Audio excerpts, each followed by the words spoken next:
우리 성도님들은 영적으로 성장하고 싶으십니까? 아마 정상적인 그리스도인이라면 영적으로 성장을 이루고 싶은 마음이 다 있을 것입니다. 그리고 성도라면 마땅히 영적 성장을 이루기 위해서 노력을 해야 합니다. 그런데 만약에 무엇이 우리를 자라나게 하는지 이것을 제대로 알지 못하면 제자리 걸음을 한다거나 오히려 뒤로 퇴보할 수가 있습니다. 오늘 본문에 나오고 있는 골로새 교회가 그랬던 것 같습니다. 골로새라는 에베소 동쪽에 위치하고 있었던 이 작은 도시인 골로새의 교회는 영적 성장을 이루고 싶은 마음이 많이 있었던 것 같습니다. 그래서 많은 노력을 했습니다. 그런데 정작 무엇이 영적인 성장을 이루는지 그것을 제대로 알지 못하였기 때문에 오히려 거짓 선지자들에게 잘못된 신앙을 배워서 잘못된 신앙으로 가는 사람들이 많이 생겨나고 있었다는 것이죠. 이렇게 안타까운 모습을 바라본 사도 바울이 이들에게 경고의 메시지를 지금 보내고 있습니다. 무엇을 붙잡아야 하는지, 어떻게 살아야 영적으로 성장할 수 있는지 그 말씀을 전하는 것이죠. 결론이 무엇입니까? 오늘 19절의 말씀에 나와 있는데요. 우리 19절 말씀을 다시 한번 함께 읽도록 하겠습니다. 머리를 붙들지 아니하는지라 온몸이 머리로 말미암아 마디와 힘줄로 공급함을 받고 연합하여 하나님이 자라게 하심으로 자라느니라. 하나님의 백성들 그리고 그분의 자녀들인 우리들은 그리스도의 몸입니다. 이 몸은 머리로 말미암아 자라나게 되어져 있죠. 몸과 머리, 또 더 나아가서 이 힘줄과 마디가 공급하여서 모든 것이 다 연합해야지만 자라나게 된다는 것이죠. 최종적으로 하나님이 자라게 하심으로 또 자라는 것입니다. 머리 되시는 그 그리스도 안에서 우리가 서로 잘 연결되어지고 연합되어져 있을 때 하나님께서 성장시켜 주신다라는 것이죠. 이것이 오늘 사도 바울이 말하고자 했던 핵심이고, 이 유대교의 그 의식주의와 천사 숭배, 그 신비주의, 종교적인 그 고행을 강조하고 있었던 금욕주의에 빠져 있었던 이 골로새 교회에게 경고하고자 하는 사도 바울의 마음이 바로 이 말씀에 담겨져 있습니다. 이처럼 여러분, 하나님의 성장 방법은 머리에서 시작해서 마디와 힘줄의 도움을 받으면서 자라나게 하는 것인데, 이것을 잘 알지 못하고 오해하는 사람들이 생겨났었다라는 걸 오늘 말씀을 통해 알 수 있습니다. 머리를 붙들지 못하고 있었기 때문에 사도 바울은 오늘 이렇게 말씀하고 있습니다. 그리스도를 붙잡지 않았다라는 것이죠. 예수님과 상관없는 다른 것들을 붙잡았습니다. 이들이 붙잡고 있었던 것이 무엇입니까? 오늘 16절과 18절 말씀을 보시기 바랍니다. 자세하게 나타내고 있는데요. 이 내용을 좀 요약하면은 의식주의, 금욕주의, 천사숭배주의라는 겁니다. 겉으로 보기에 아주 좋아 보이는 특징이 있는 것들입니다. 의식주의는 구약에 대한 잘못된 신학에서 출발을 하고 있습니다. 안식일을 철저히 지키며 또 할례를 철저히 행하면, 이런 의식들을 잘 지키면 된다라는 거였죠. 외적으로 봤을 때는 상당히 신앙이 좋아 보일 수가 있습니다. 그리고 또 본문에서 말하고 있는 이 꾸며낸 겸손은 당시에 이 금욕주의자들을 말하는 것인데, 금욕주의를 따르는 것들은 이 사람들이 세상과 단절하고 세상 것들을 멀리하는 그러한 것들을 금욕주의라고 합니다. 그것이 왠지 거룩해 보였다라는 것입니다. 그리고 천사숭배주의는 영적인 경험들을 의미하는 것입니다. 이 영적인 경험들, 또 많은 사람들에게 외적으로 매력적으로 보일 수가 있었을 것입니다. 골로새 교회는 이러한 것들로 가득 차 있었다는 것이죠. 외적으로 꾸미고 드러내고 과장하고 육신적인 것들을 강조하는 이러한 신앙적인 모습을 볼 수가 있습니다. 이들 안에는 그리스도가 없었다라는 것이죠. 예수님을 그 중심으로 두고 있지 않았다라는 겁니다. 사실 여러분, 교회 안에 이러한 의식적인 부분들 중요할 수가 있습니다. 때때로는 금욕이 필요할 때도 있고 또 영적인 경험도 우리 성도들에게 중요합니다. 하지만 이것이 주가 돼서는 안 된다는 것이죠. 이러한 모든 것들은 그리스도를 비추는 것이어야 한다는 것입니다. 17절 말씀입니다. 이것들은 장래일의 그림자이나 몸은 그리스도의 것이니라. 이러한 것들은 그림자에 불과하다는 것이죠. 예수 그리스도의 그 몸인 것의 그림자라는 것입니다. 성도들이 왜 잘하지 못합니까?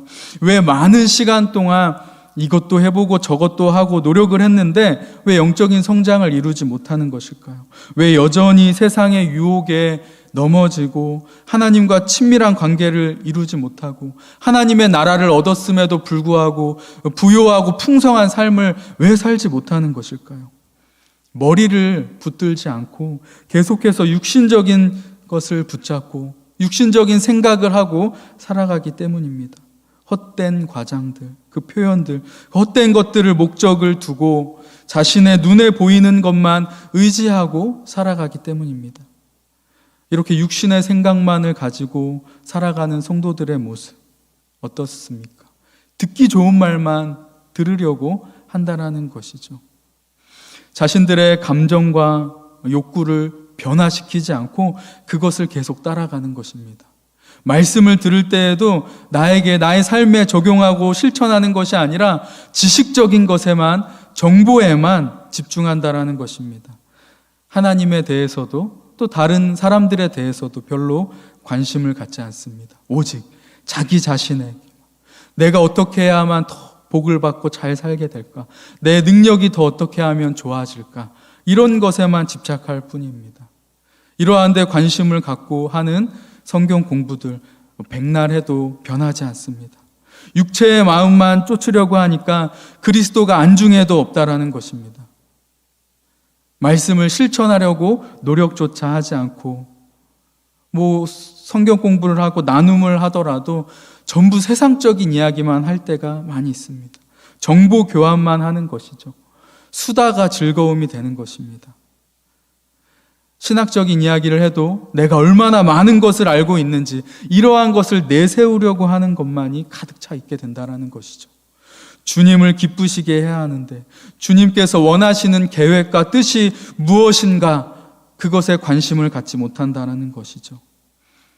육신을 따르는 자들은 예배를 드려도 봉사를 많이 해도 잘할 수가 없습니다. 그 안에 육신적인 생각이 기생충이 되어서 아무리 먹어도 그 영양분이 다 기생충에게 가는 것과 같이 아무리 은혜로운 시간과 집회에 가도 봉사에 참여한다 할지라도 육신의 생각, 옛적의 그 모습들을 버리지 않으면 전부 그것만을 계속해서 자극하게 된다는 것이죠. 오히려 육신의 생각만 더 커져버리게 된다는 것입니다. 더 어떻게 하면 유익을 누릴 수 있을까? 내 존재를 어떻게 하면 알릴 수 있을까? 어떻게 하면 인정받고 존경받을 수 있을까? 이러한 생각만이 가득하게 된다는 것이죠. 영적인 성장을 이룰 수가 없습니다. 오히려 더 뒤로 퇴보하게끔 만든다는 것이죠. 사랑하는 여러분, 우리에게 이와 같은 육신적인 생각들이 있다면 또다시 오늘 버릴 수 있기를 원합니다. 붙잡지도 말고 맛보지도 말고 만지지도 마시기를 소망합니다. 이것이 우리를 깨끗하게 하는 것이고 우리를 성장하게끔 만드는 것입니다. 다 버리는 것이 발전되는 것입니다. 그리스도를 붙들지 않으면 무엇을 하든지 성장이 일어날 수 없다는 것이죠. 아무런 유익이 없습니다. 주님을 붙잡지 않고 하는 모든 것들은 언제 그랬냐는 듯이 다시 우리를 원래 상태로 돌려버리고 만다라는 것이죠. 우리는 오직 머리 되시는 그 그리스도만을 붙잡을 수 있기를 원합니다. 이 그리스도를 붙잡는 것은 무엇입니까? 내가 아닌 그리스도를 나타내는 삶을 사는 삶입니다. 우리 주님만을 주인으로 모셔드리는 삶이죠. 우리 몸도 어떻습니까? 머리가 원하는 것을 그 원하는 뜻대로 살아가야지만 정상적인 삶을 살 수가 있습니다. 그리스도가 원하는 대로 우리는 살아가야 한다라는 것이죠.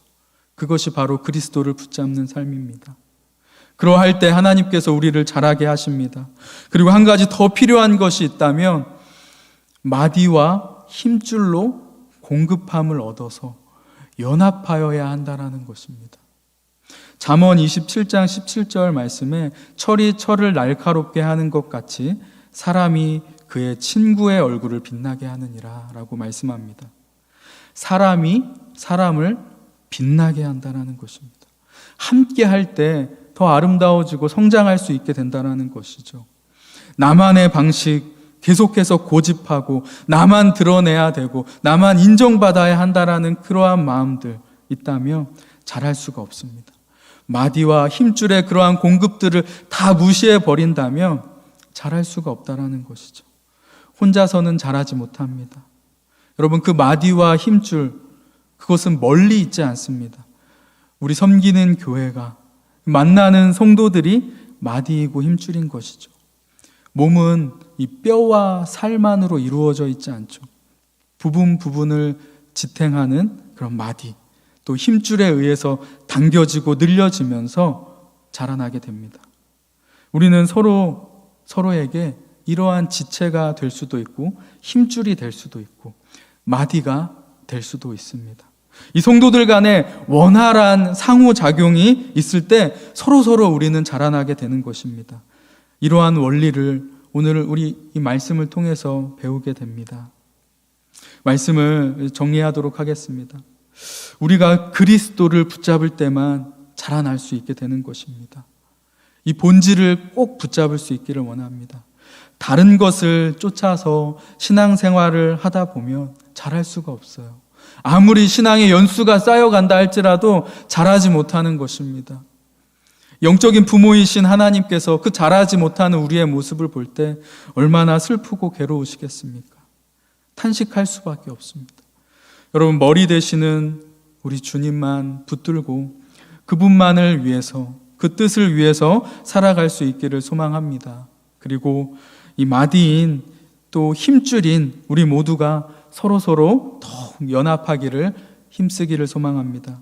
그리스도를 붙들고 서로 연합하여서 나아갈 때 어떠한 사탄의 공격도 그 시험도 우리는 이겨낼 것이고요.